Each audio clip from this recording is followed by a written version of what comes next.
Let's talk about things bourbon geeks say.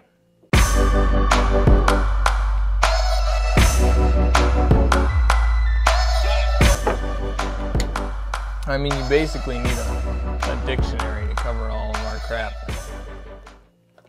Let's get into it. I'm thinking about cracking this one open. Hey, when are you gonna crack that open? I just cracked this one open. I'm so glad I cracked this open. When I was in high school, to crack one open, crack one off. Yeah, you guessed it. Fart. That's not what it means in bourbon. If someone cracked one open, they don't need to roll down the window and fan it out. It means they just opened a bottle of whiskey. So, as we'll talk about here in a minute, there's probably better terms that bourbon geeks could come up with. But hey, is what it is.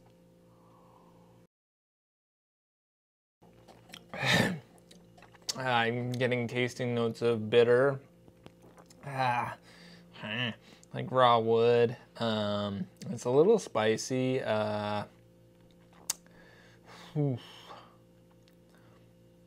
Maybe underaged.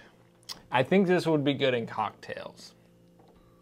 If a whiskey review ever says that a whiskey would be good in cocktails, what they mean is it sucks. They're just too nice to say it, or they really don't want to piss off the distilleries that are sending them free samples, which, you know, to be fair, makes sense. You wouldn't want to kick a gift horse in the mouth, which is not the expression, but I always figure a gift horse doesn't mind if they're getting their teeth checked. They would mind getting kicked in the mouth.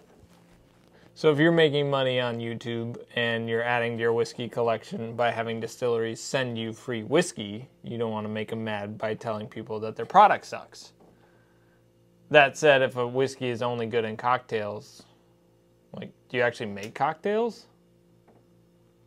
I don't make cocktails.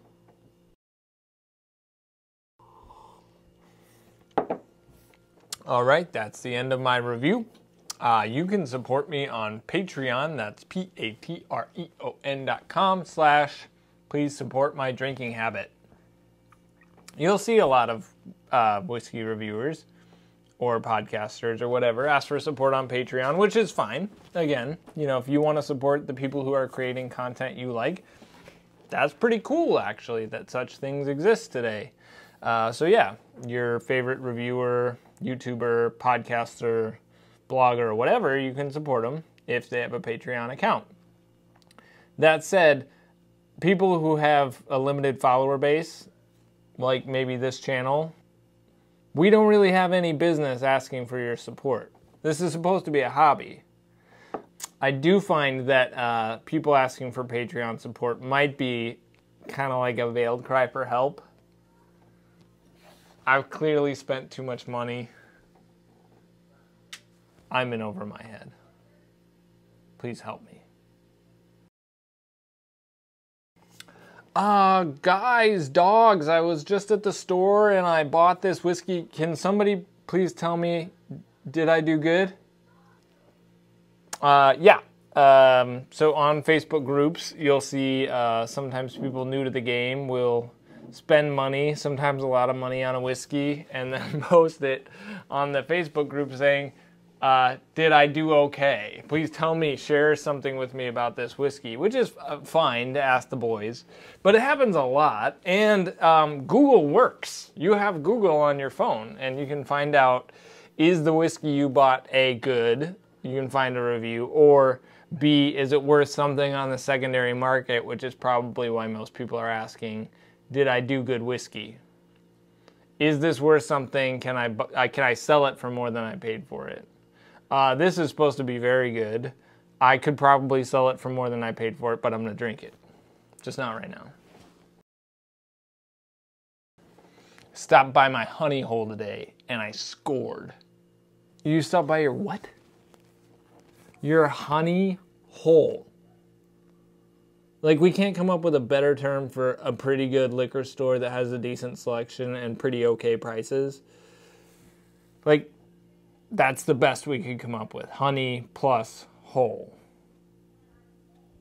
That sounds like it applies to something else. Again, we're not great at naming things. Maybe my rad liquor store where my friend works, and he held back a bottle of Henry McKenna for me, and that was pretty cool of him to do. Nah, I scored at my honey hole. Don't tell your wife. Okay, well, I guess just a bottle of Buffalo Trace for me today. Hey, do you have any bourbon behind the counter? Or a case somewhere that I missed? This is our move. This is how we find whiskey. We ask what is being hidden from us. Look, I know that you're probably keeping the whiskey from me because you want to give it to somebody else, but I'm a really assertive person, and I would like to know, can I have it? Can I have it? Come on, give me it.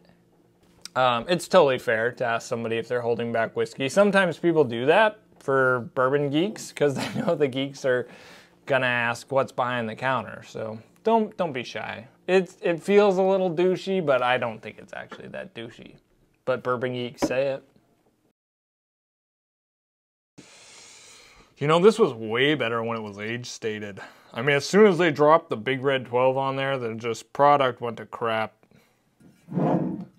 Look, if you were to take this bottle next to the new bottle style of Elijah Craig, next to age-stated Elijah Craig, which I do have up there, in a blind tasting, I don't know that 9 out of 10 bourbon geeks would be able to tell the difference.